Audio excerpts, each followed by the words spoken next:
Hi, it's Chris with Implied Music, and today I've got 6 examples plus some discussion about how to use diminished and augmented chords.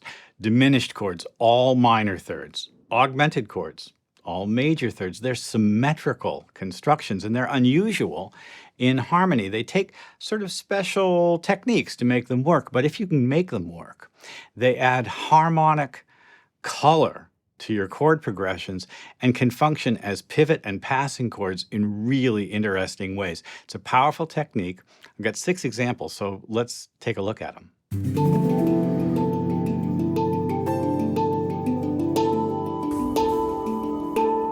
I think we should start with a little review of what I mean when I say diminished and augmented, or even just a more general term, symmetrical. Now, these chords are, I guess we'll just have to say, chromatic, or at least they suggest a chromatic sound. And this is the reason. Just the sort of set of triads in, say, the key of C. Let's move this up so everything appears for us.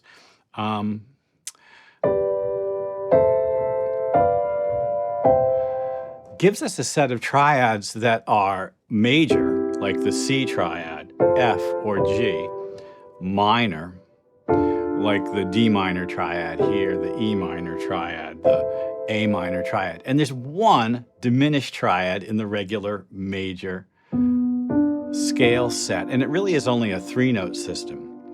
Now that's a minor third. It's got only 1, 2, 3 half steps between the bottom of the note and the top. And if I continued on up, I'd find a major third here. Now, scale systems are whole and half steps, and so they're, of course, naturally going to give us that kind of solution. In the major scale, there is no augmented triad. What's an augmented triad? Well, if I have a major chord like this C chord here, I've got a major third on the bottom and a minor third on the top. Minor third, major third. If I want to push this G to G sharp, I'll get C augmented. Do you hear how that note wants to continue? It tends to a certain direction. This is one of the beauties of diminished and augmented chords, triads, because they act like pivot chords and they have lots of forward motion. Well, I could take a minor chord and go down from the bottom note. Here's a minor triad, D minor. Now there's a minor third at the bottom instead of at the top. At the top, you'll find a major third. So if I take this D and go down, I'll get that beautiful sound of the D flat augmented triad. Now, as you augment a chord, either by traveling up or down, stretching, it tends to want to continue. And suddenly we have the lament bass. The augmented chord plays a really important role in these sort of lines that thread their way through. Some people call them thumb lines. There's a lot of, because they happen in the middle of the piano hand, but basically it's a line cliche concept. This B diminished 7th chord is super useful, and it's symmetrical because these notes are B diminished 7th, but those same notes are also D diminished 7th. Those same notes are also F diminished 7th. When you structure a chord in all minor thirds or all major thirds, or for that matter, all perfect fourths, you're going to get a symmetrical chord that has, I would say a changeable identity depending on where you go. Now, here's the most powerful thing about a diminished 7th chord. It's got a tritone in it. In fact, it has 2 tritones in it. Those tritones are like the top of a dominant chord. That tritone, this B and F, is the 3rd and 7th of G7. If I add this in there, suddenly I've got 4 possible dominant chords this could be substituting for. Certainly G7, but also D flat 7. And then this tritone here, that's the tritone from E7, and it goes to A. It's also the tritone from B flat 7, and it goes to E flat major. Diminished chords can go 4 different ways, diminished 7th chords. Now, as it happens, this augmented chord wants to go someplace too, and it's because every note in the augmented chord is a leading tone. It's like the 7th step of a scale. This and this are kind of leading tones. They want to go to F. Do you hear it? The E wants to go to F. Could this be the leading tone and it wants to go to A? Let's see if that works for us.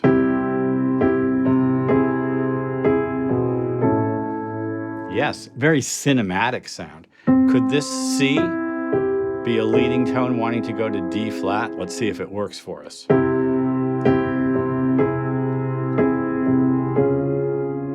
Ah, blessed relief, the sun came out. Diminished 7th chords, diminished triads. Augmented triads are pivot chords, they're chromatic colors, and I've got these 6 examples of little pieces that I've written to kind of show you how I use them, and a lot of people have found them to be useful. So let's go back to the beginning and take a look. My first example is a little throwdown, kind of a barbershop quartet sort of sound, and we'll see the use of the diminished triad as it's most commonly used, as a passing chord, as the top of a dominant chord, C sharp or D flat diminished here, they're the same. I'm going to think of this as C sharp diminished. Why? Because it's the top of A7. And A7 is the 5 of D. D minor 7 in this case. Here's a G7 chord. That's a diminished triad, isn't it? The top of G. So I've got a simple progression: C, C sharp diminished, D, G7.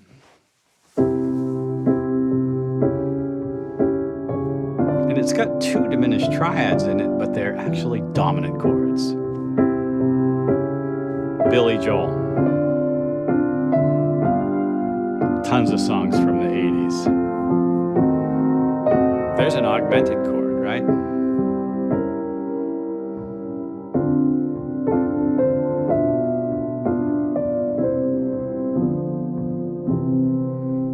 Chromatic colors, and it's great to have chromatic colors. That's an old-fashioned sound, right? An old-fashioned sound, but it has kind of vitality because it's not just using chords from the C scale. No, we're pushing things around a little bit, adding suggestions of dominance by using those passing chords. Let's go on.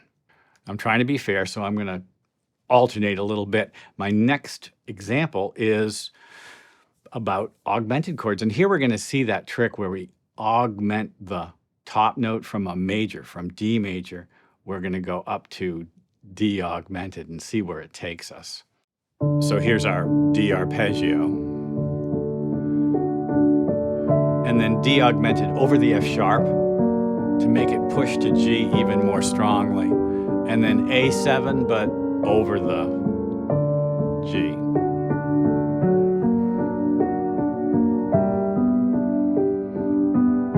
There's a diminished chord, a passing chord.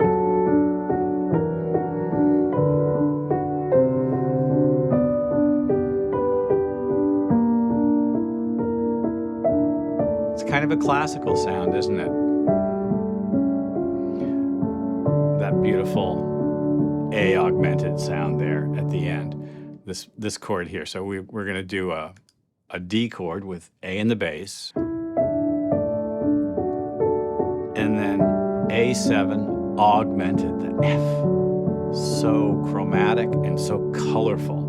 And it really is just a color note throwing in the augmented there. It's not really doing anything. It's just like, check this out. Let's go to our next example. It's a blues. Well, so augmented chords, I'm in E flat. So let's look at an E flat triad. This E flat triad could be augmented, right? So the question kind of becomes, what scale should I use, right? So I need a scale that has, I'm going to say, if we're going to say E flat and then we're in a blues, we're going to have the 7th too. So now I have 4 notes I've got to fit into a scale. And there are a couple of solutions, but one of them is the whole tone scale. All whole steps. You know, weirdly, it's a 6-note scale, right? It's not 7 notes, but it is great sounding. So this is the whole step scale in E flat, and it's a great sounding scale, isn't it? There are literally only 2 whole step scales. They are a half step apart, right? Does that make sense? I hope it does. There's 12 divisions of the octave. There are 2 whole step scales, a half step apart. There's only 1 chromatic scale. Many symmetrical chords have relationships with symmetrical scales. I love the whole step scale. Here's my E flat blues. And I'm going to use the augmented triad as a punctuation. That punctuation has a bite. B flat 7 augmented.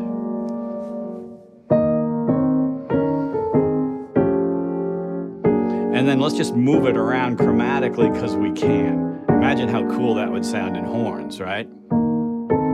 Blues riff over the top of that. There's the B flat 7 punctuation. And then a full-on chromatic line. Dominant chords, dominant augmented chords.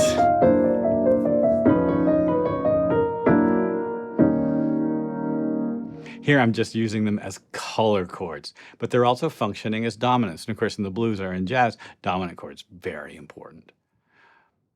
All right, let's go on. I love this next example. My favorite, really, of the bunch. So trust me when I say that this first chord is a C major chord, despite the fact that it's got E in the bass. And the difference between the colors of the first 2 chords, you'll see what I mean. There's a C major sound, and then E diminished. Gives me 2 different scales to use for the melody. And it also begins to suggest 2/5 motions that take me to new key levels. And we could just start the whole thing again. Let's go back to that C chord.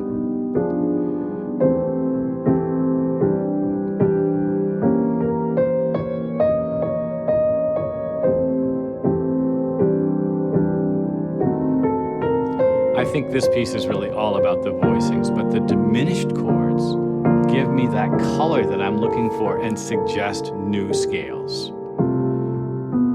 We end on F, F Lydian with a raised 9. Well, there's a lot going on there, but so beautiful.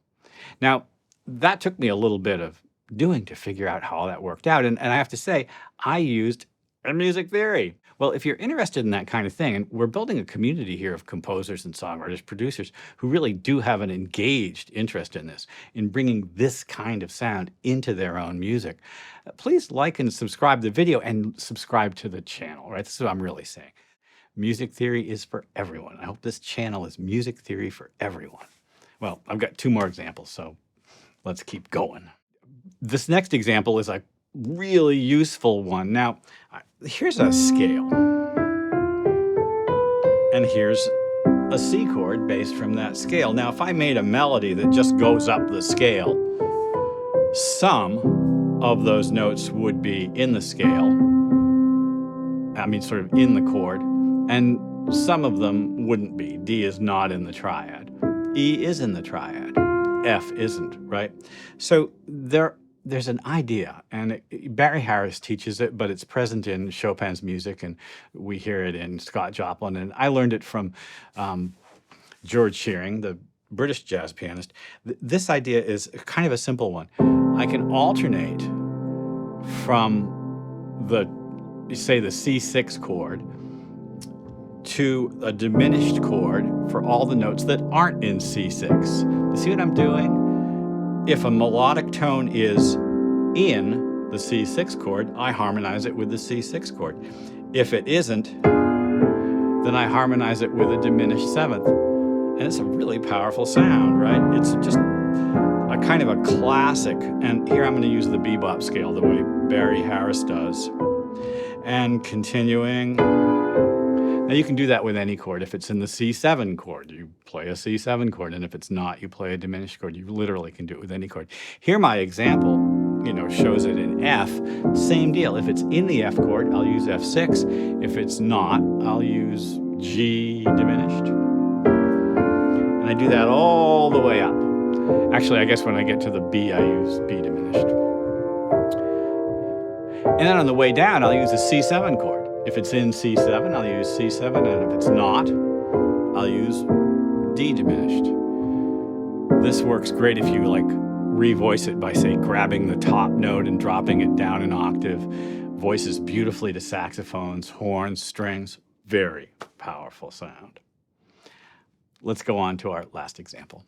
Well, you know, I love my interlocking hand sound, and so I'm going to do something simple. I'll let my right hand handle some triads that have just normal triadic structures, and then some diminished and augmented sounds. Like my right hand is going to have these sounds, and my left hand just kind of simply E and D. And now drum the two hands.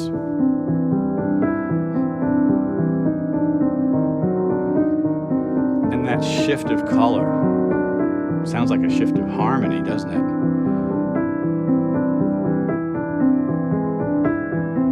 It's very cinematic, great for scoring.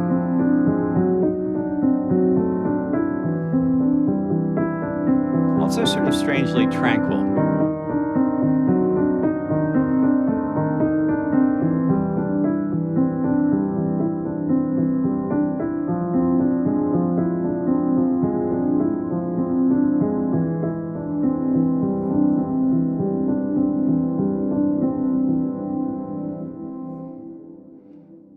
I love that sound. Dominant chords have diminished chords built into them. Diminished seventh chords work as substitutes for dominants, right? They push you around, but they don't just push you one direction. You could go 4 different directions if you use your diminished chords that way. And that's what makes them amazing pivot chords. It's why they make the best types of passing chords. And they also give you color, really strong color. Augmented triads are also colorful. Each note in a augmented triad is a leading tone, and it could send you to a new chord, major or minor, and could easily just kind of pop you right out of key. Playing around with these textures with symmetrical chords, with chords that are built all of one type of interval, can really open up a new world of harmony and really chord progressions for you, or it can just color and shape kind of things that you're already doing. They're both useful. They're both really valid uses for diminished and augmented chords. I hope this has been useful. Like I asked at the beginning, like and subscribe to the channel. Thanks. And I'll see you next time.